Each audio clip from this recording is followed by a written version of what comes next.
Hi, this is Chef Emily from Cake Style, and today I'll be showing to you a favorite recipe of mine using my favorite products. Walang iba kundi ang Bakersfield, Philippines. Ngayong araw na ito ay tuturuan ko kayo ng isang classic recipe na paniguradong may enjoy ng inyong buong pamilya at pwede ninyong pagkakitaan at gawing negosyo para sa inyong mga coffee shop. Ang recipe ito ay walang iba kundi ang tinatawag ko na Mocha Caramel Cake. Yes, using all the favorite products of mine from Bakersfield, Philippines, ituturo ko sa inyo ang isang classic recipe using the creaming method na lagi kong ginagamit whenever I make a fluffy yet dense enough cake na magagamit ko sa aking mga I could use it for my for soft icing cakes or even for my fondant cakes. Tara, at umpisahan na natin.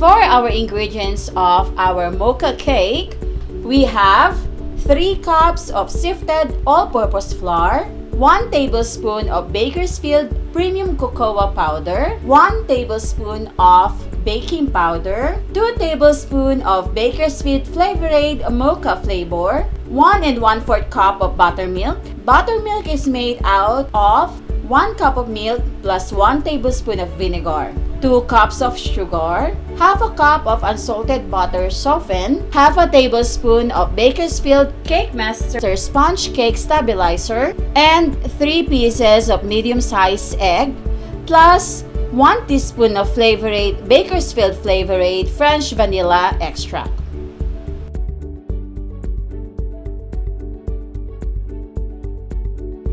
Using our wire whisk attachment, let's combine our softened butter, 2 cups of granulated sugar, and 1/2 tablespoon of Cakemaster Sponge Stabilizer by Bakersfield.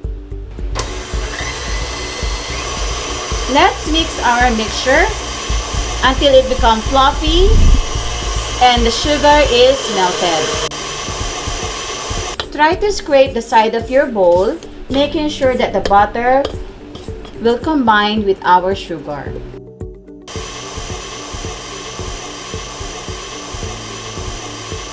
Into our buttermilk mixture, let's now add our Bakersfield Flavorade mocha flavor, so that will be 2 tablespoons plus 1 teaspoon of our French vanilla. Okay, so you will notice that there are curdling effect, that is our buttermilk. So yan po yung ginagawa ng ating buttermilk sa mixture natin. So our liquid mixture is ready to use. Now let's prepare our dry ingredients. We have here sifted 3 cups sifted all-purpose flour. So sinift ko na po ito kanina. Now we will add our 1 tablespoon of baking powder and our 1 tablespoon of Bakersfield premium cocoa powder.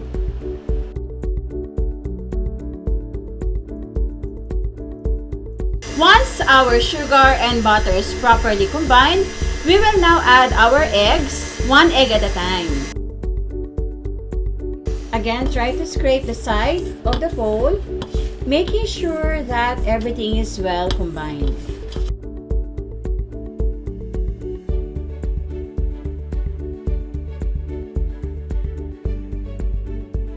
Now let's whisk the mixture for at least 3 minutes.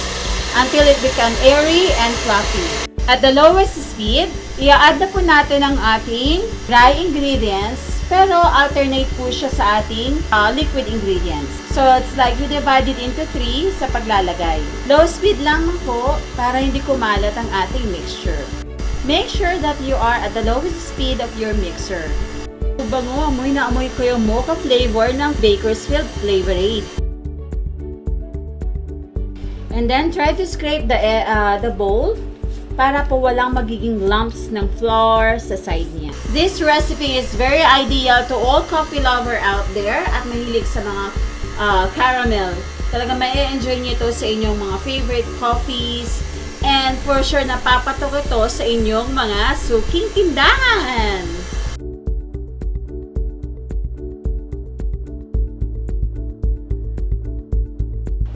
Now, let's divide into 3 equal parts into our parchment bottom baking pan. So, this is 8 inches baking pan.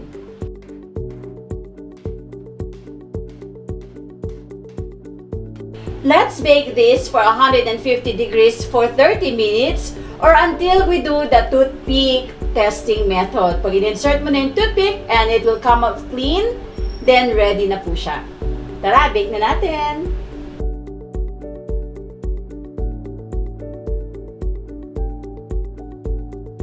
Now for our icing recipe. So ito naman po ang gagamitin natin para sa ating frosting. We have 500 grams of Bakersfield Whippit non-dairy cream paste using the classic flavor, 2 tablespoons of Bakersfield Flavorade Mocha flavor, 1 teaspoon of Bakersfield Flavorade French vanilla, and we will be using 1 cup of frozen Sprite. So dito po tayo manggagaya sa malamig, nagyayelo pa na Sprite natin. Okay? And we're about to start. Into our mixer, using our whisk attachment, we'll have the 500 grams of Whippit.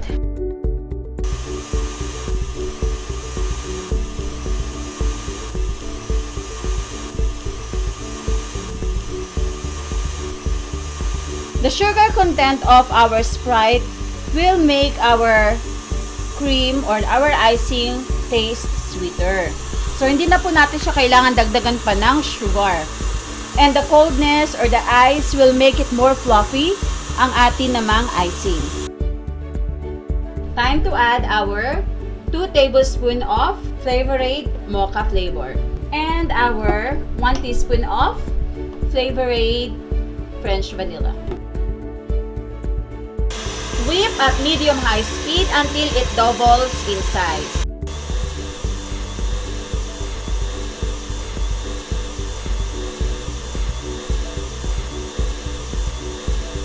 Ayan, halos napuno na niya yung ating mixer. So that's almost like 3/4 full. From the 500 grams, ganito kadami ang nagawa ng ating Whippit.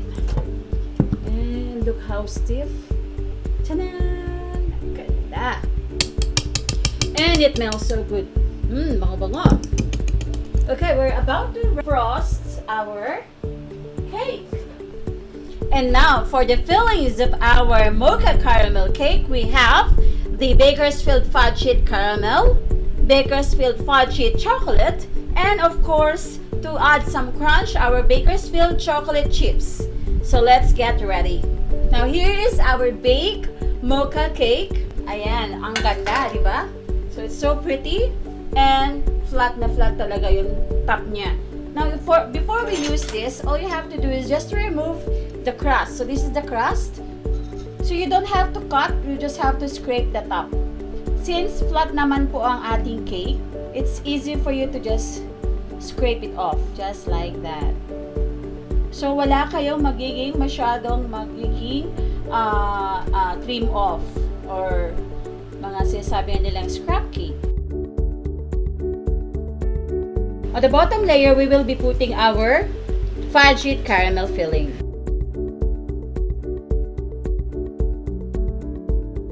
You can add as many as you like, or you can put as many as you like, but usually I'll put this approximately half cup to add some crunch, some Bakersfield chocolate chips.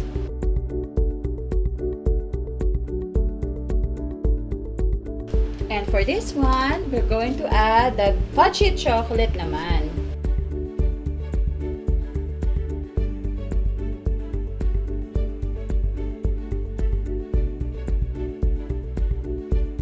And of course, our Bakersfield chocolate chips.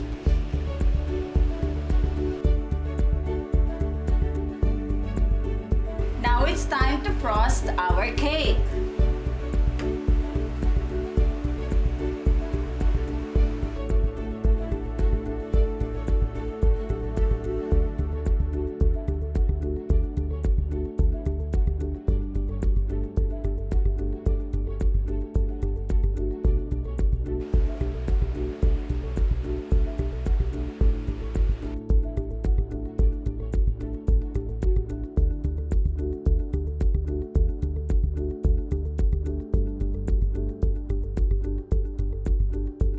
See how smooth when you use the Whippit. It's very easy to smooth it out. As easy as 1, 2, 3. Now time to decorate our cake. More caramel fudge-it on top. Ayan, ang sarap-sarap nito. Grabe. Maglalaway talaga kayo. Once na natikman ninyo ang napakasarap natin na Mocha Caramel Cake by Chef Emily. The combination of mocha and caramel on this cake make it taste so heavenly. Using our Bakersfield Fudge-It chocolate, we'll melt this for a few minutes. Seconds rather, at least 15 seconds to our microwave. And you will have this consistency. Nice, right?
And there you have it. This is our Mocha Caramel Cake by Chef Emily.